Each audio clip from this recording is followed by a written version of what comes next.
Exciting! What's up, guys? My name is Tati. Welcome to my channel. I really appreciate your company today, so thank you so much.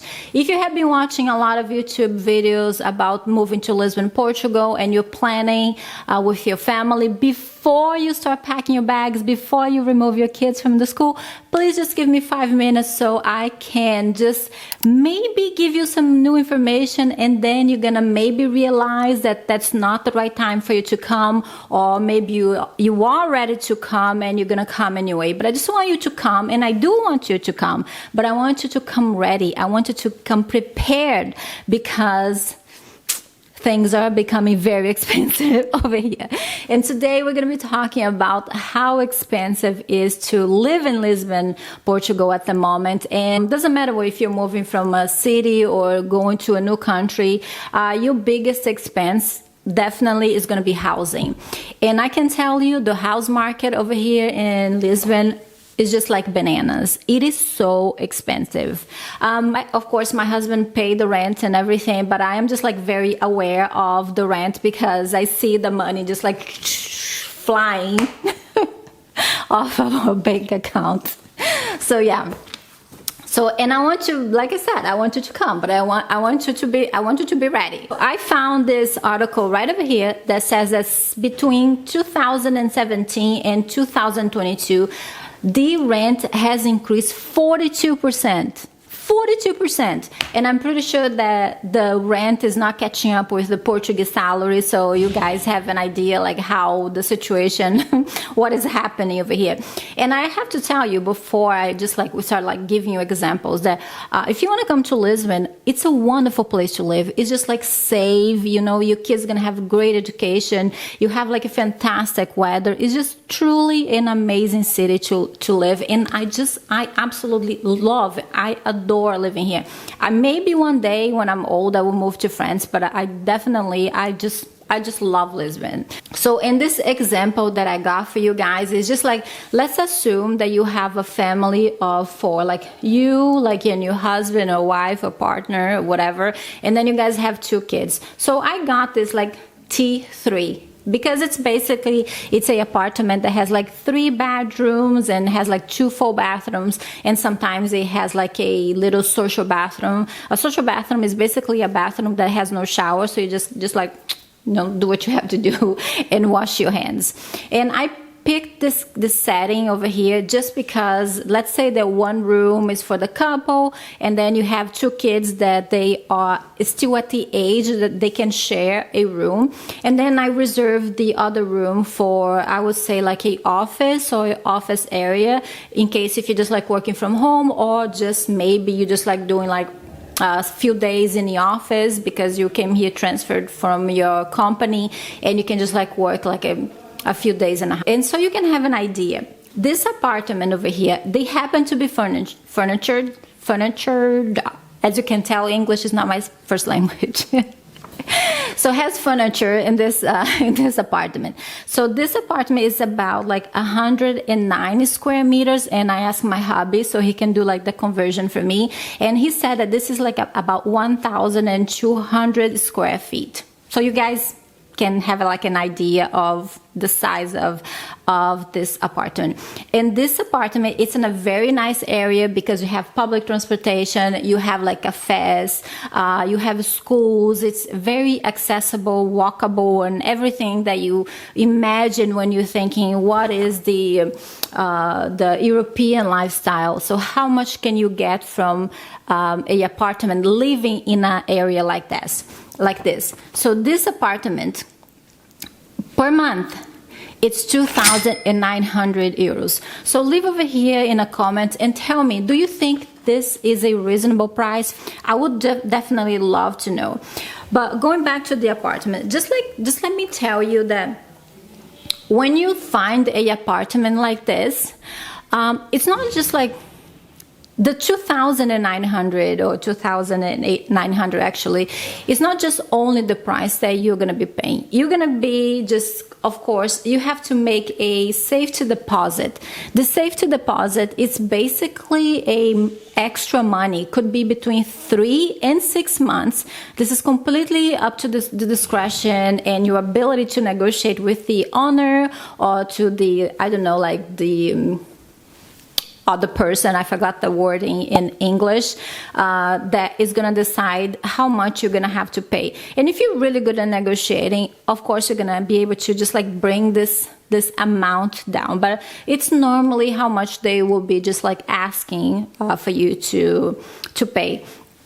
So let's say that you do have, you consider and you'll be like, okay, I can pay that. So just remember that in the first month, without like utility, without like your gas, without like your internet, without the basic things to get into an apartment, you're gonna be paying like probably about like 10,000, 12,000, and just like in the first month, just so you can just safely and happily just take your bag with your family and call this apartment like mine. So this is basically what's gonna happen like in the beginning.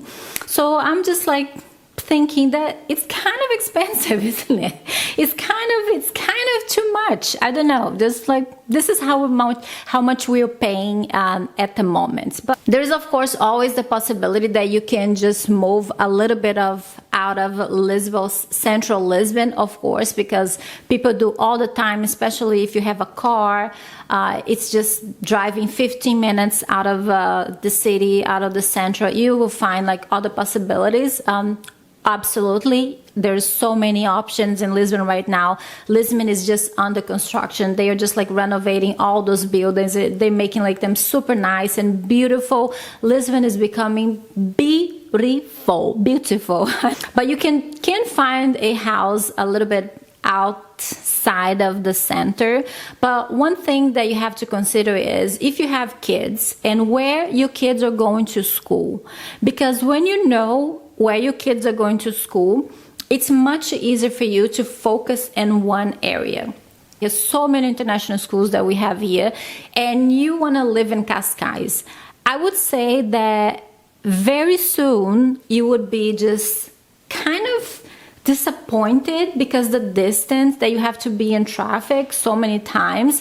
And since you didn't know that it is kind of far, as a mom, I can tell you like 100% sure that your kids, most likely that they do not have the same interest in activity after school. So let's say that one kid likes swimming and their swimming happen to be, because they will be in different days, my people, they will be in different days. They happen to be like Monday and Thursday. And then the other kid like ballet, and this is going to be Tuesday and Friday. So if you live like so far from the city to save money on rent, because you can find like better options, you will be like driving like back and forth every single day, plus additional hours driving in the city to take your kids to activities. So you have to think, is that what you want, to be able to save some extra money on rent? You can do that. I think it's possible to do that. After you came to Lisbon, you spent some time over here, and then you decided that's not a big deal for me because I am used to drive. That's not a big deal for me because I know the city, and you're gonna choose by yourself, for yourself and for your family. Because I feel like when we do watch those YouTube videos that people just like telling us the prices and just like how much I pay, how much I'm spending, how amazing Lisbon is, and so on and so forth, we get fascinated with that information, but we forget, or sometimes we choose to ignore, we choose to listen to our brain, because I do this all the time. I just look to the positive aspect of things. It's just like a natural thing that I do. And then I forget that person that I'm listening to, maybe they don't have kids. And then I'm comparing my situation with 3 kids with somebody who doesn't have a kids. So for that person, it doesn't matter if they're living like a little bit far from the city, because they don't have to drive to the city every single day. And I personally, I live in the city because it's more convenient for me for work, to be able to quickly just drop work and just go see what's going on with my son. This for me is the most important thing, and I do appreciate my husband that he can just like provide me this place like exactly in a location that I need. But you have to keep us in consideration when you're moving, because your life standards are going to change when you get used to things over here. And I think when you come, it's exciting. It's like super exciting, because you're like, oh, that's okay. I can live like 30 minutes away from my kids' school, because it's kind of like the honeymoon phase of moving. But as soon as your reality just like sink in, as soon as you just like living that experience of being just doing all that mom thing, just like being a wife, being a mom, being a driver, being the chef, and you know, being everything that we have to be, and still not being able to do something for yourself, to be close to things to do for yourself, that feeling it starts to like make you unhappy. I want you to come, like I said, but I want you to be happy, because if you're happy, you're gonna hire me and I'm gonna work for you, and we all gonna be a big happy family. It's true. I love when people come, but keep this in mind. So yes, I hope you like my take on why you should think a little bit more and really ask yourself if you're ready to come, because if you can overcome the rent situation, if you can pay, if you can afford this like rent for, I would say for a year or something, you will stay. You will stay because it's safe. The weather is amazing, like I mentioned. Everything is wonderful, but you do need to, I think, in my case, I'm putting myself in a situation. This is what the drain me the most, or the super like high rent in the apartments and houses here in Lisbon. But yeah, I hope you guys enjoy it. I try to be as positive as possible, but giving you the right information so you can make a decision, the right information, make a decision for you and your family. And if you like new in Lisbon and you want to get in touch, and if you have any questions that maybe I can help you with, it will be such a pleasure. So just leave me a message and I would just love to know what's going on with you. And also if you have been through any experience, it doesn't matter what it is, just like if you want to share with me so I can just like tell other people to tell new incomers so they can prevent the situation from happening to them, just also send me a message and I will definitely get in touch with you and you can have like a conversation and let people know before they come. Okay, so guys, thank you so much. I really appreciate that you guys are here and sat with me, and beijos e até a próxima. Tchau, tchau.